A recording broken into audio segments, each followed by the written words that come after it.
Bueno, es muy significativo porque es un encuentro de carácter internacional donde se va a juntar gente de distintos palos, de distintas visiones, que converge en una identidad común respecto de algo que para nosotros es muy sensible, muy importante, que es la idea de construir sociedades más libres y más igualitarias, ¿no? O sea, esta idea de la emancipación y la igualdad como referentes éticos y políticos que le dan sentido a los proyectos que nosotros sostenemos.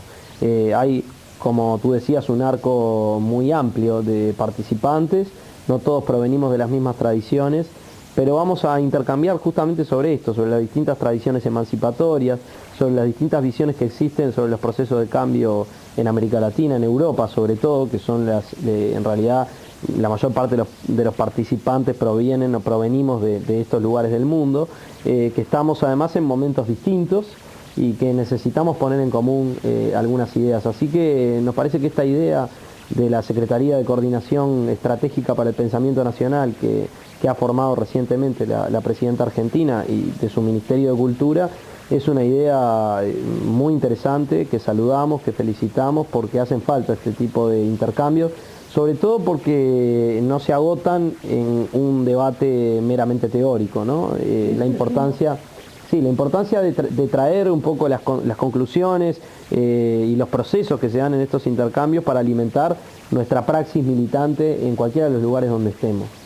Que lo organice una Secretaría de Estado es un factor llamativo, novedoso, ¿no? Es novedoso, creo que habla de una orientación de política pública, que es decir, bueno, un Estado gobernado con un determinado signo promueve este tipo de debates porque está preocupado por un mundo que no camina en la dirección de la emancipación y la igualdad, ¿no?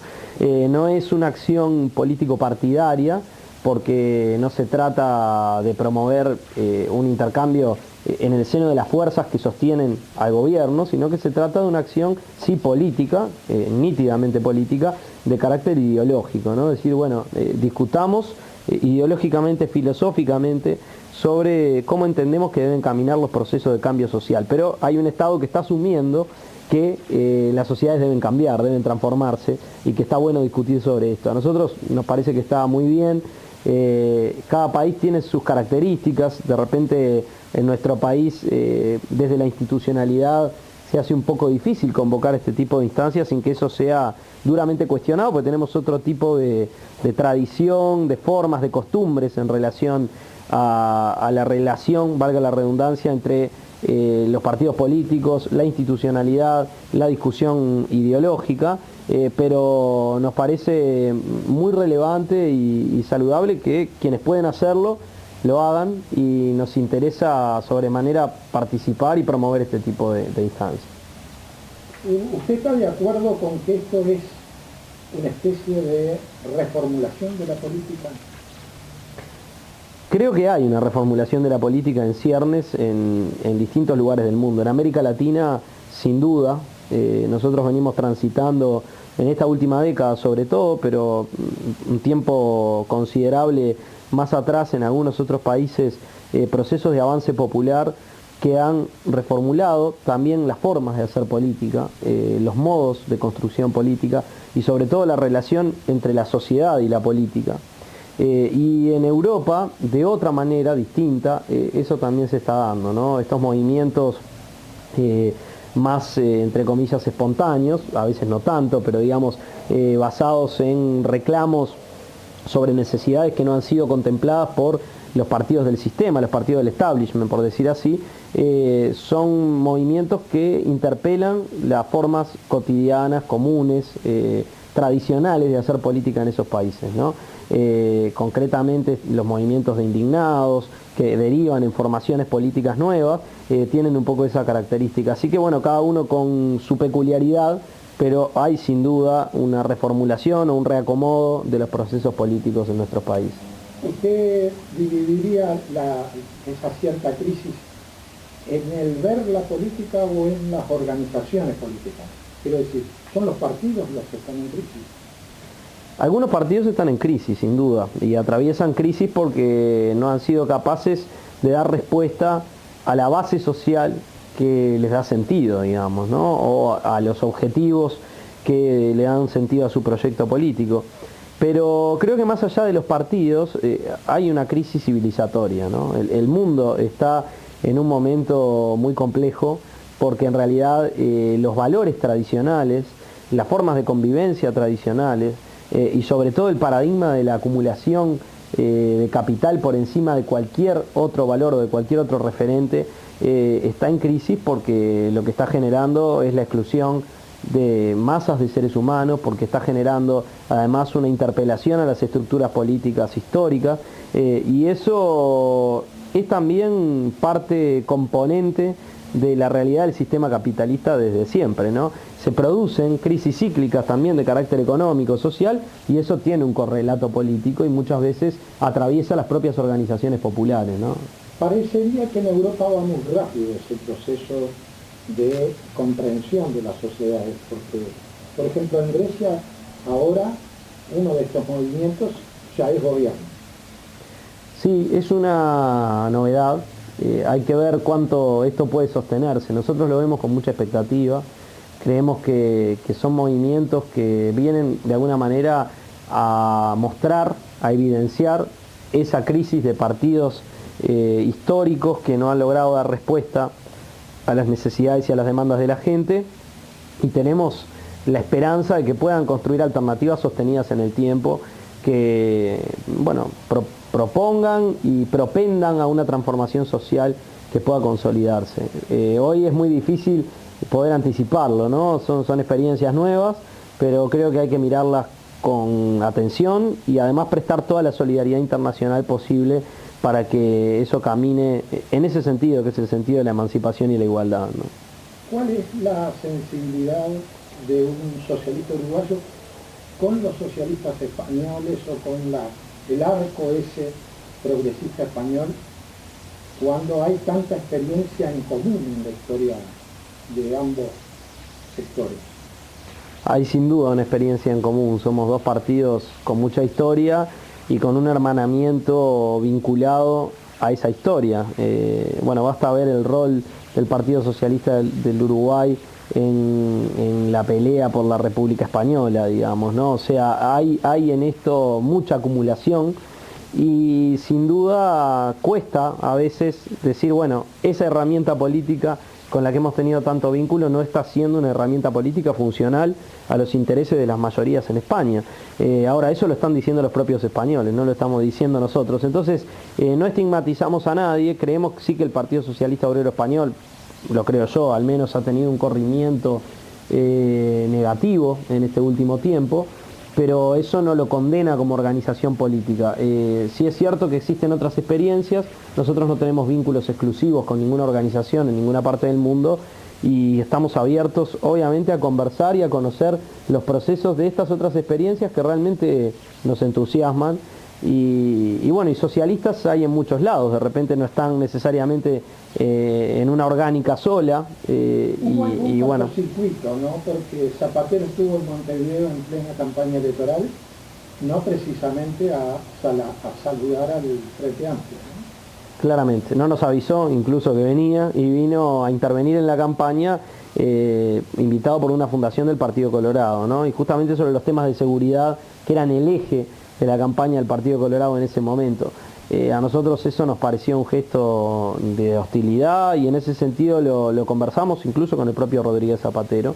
Y bueno, hablando de internacionalismo, en este caso un referente muy importante del PSOE no actuó en un sentido de hermanamiento con nuestra organización y además vino a una actividad con una organización de derecha, ¿no? Entonces, indudablemente eso generó, como tú decís, un cortocircuito. De cualquier manera no juzgamos nuestra relación ni pensamos nuestra relación con el PSOE en función de anécdotas particulares. Lo que sí vemos es este proceso que nos preocupa y el surgimiento de organizaciones que realmente parecen por lo menos sintonizar más con esas mayorías sociales que demandan un cambio en España.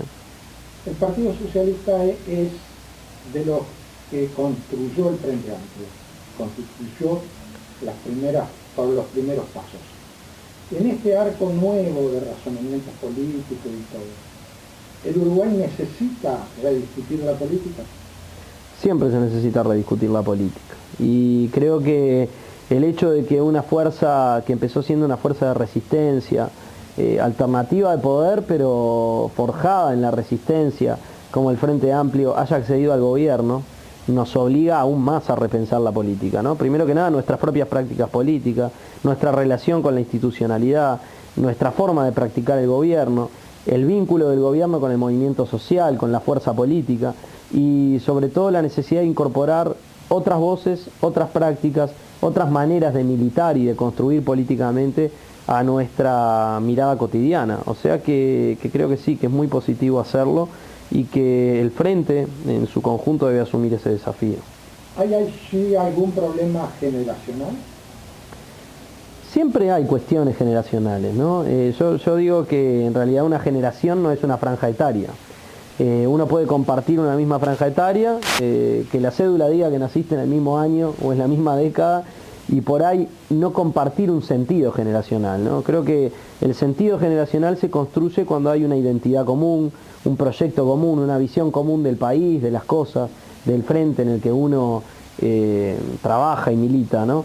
Y en ese sentido hay un momento interesante para el Frente Amplio, se está forjando una coincidencia generacional de nuevos referentes provenientes de distintos grupos que tenemos una visión común sobre algunas cosas y creo que eso es natural que suceda y debe procesarse sin traumas, justamente dejando que la política se interpele a sí misma con novedades, ¿no? Y con novedades que puedan eventualmente ayudar a crecer y a desarrollar el proyecto político. Eso debe hacerse con articulación entre las generaciones también, ¿no? No es una guerra de generaciones, nosotros no creemos en la lucha entre generaciones, pero creemos sí que tiene que haber una construcción intergeneracional y que a veces es necesario que algunas generaciones un tanto excluidas de la conducción del país o de la conducción de las fuerzas políticas se empoderen de esos procesos y aporten su visión para transformarlos y para fortalecerlos políticamente. Hoy no es traumático ese proceso. No es traumático, no es traumático. A veces es complejo, cuesta ceder poder, cuesta asumir con naturalidad el recambio, pero bueno, se está haciendo en varios lugares y se está haciendo porque hay un conjunto de militantes que en realidad tenemos dentro de nuestro escasa trayectoria vital, una trayectoria militante acumulada. No es que venimos hoy y asumimos un lugar de dirección, sino que venimos trabajando, militando intensamente por las ideas en las que creemos y bueno, las organizaciones reconocen también eso y le dan espacio y a veces hay que pelearlo también un poco en aras de incorporar otras ideas y otras visiones, no por disputar un espacio de poder o sentarse en un sillón, sino justamente por interpelar la política, como decías vos. ¿Usted entonces no ve mal el hecho de que el gabinete esté integrado por gente mayor, en realidad, del nuevo gabinete? Me hubiera gustado que hubiera más jóvenes en el gabinete, no voy a decir que no, que hubiera algunos compañeros con edades menores a los compañeros que están, no todos, ¿no? Algunos. Pero no creo que eso sea el elemento para juzgar a un gobierno ni las designaciones de un gobierno. No haría ni un poquito de ruido por esto, digamos. Creo que en todo caso hay que evaluar cómo se desempeñan los compañeros ministros en función del proyecto político y eso no tiene edad. Uno puede hacerlo muy bien siendo veterano, muy bien siendo joven o muy mal siendo joven o siendo veterano. Entonces habrá que medirlo, valorarlo y también es importante que se incorporen, y eso se está haciendo, compañeros más jóvenes a otros espacios de discusión política, de dirección política, de gestión pública, porque eso hace no solamente a la interpelación de la política, como hablábamos, sino también a la reproducción del proyecto político, ¿no? A que el proyecto político siga para adelante y no se agote en el horizonte vital de una persona o de una generación, ¿no? ¿Queda algo que usted quiera decir que mis palabras no hayan tomado? No, creo que ha sido un diálogo bien completo sobre lo que va a ser este foro y además sobre el momento que vivimos. Simplemente, bueno, decir desde este nuevo lugar que también me toca ocupar de militancia, porque es un lugar de militancia que es un espacio abierto para esas necesidades populares, para esas ideas de emancipación y de igualdad que sostenemos y que vamos a pelear también estos 5 años desde este lugar por construir fuerza social para empujar los cambios en el país, y también por construir diálogos regionales e internacionales que nos permitan potenciarnos y crecer en ese horizonte de lucha que tiene enfrente adversarios muy poderosos, ¿no? El internacionalismo del que nosotros siempre hemos hablado es un imperativo histórico y político, porque el gran capital está netamente internacionalizado, digamos, ¿no? Y nosotros necesitamos confrontar ese poder y construir alternativas populares, tomándonos también de la mano los que estamos en distintos lugares, en distintas fronteras nacionales, que no son los límites ni de nuestras necesidades, ni de nuestras esperanzas, ni de nuestros proyectos de vida y de cambio social. Muchas gracias. A ustedes.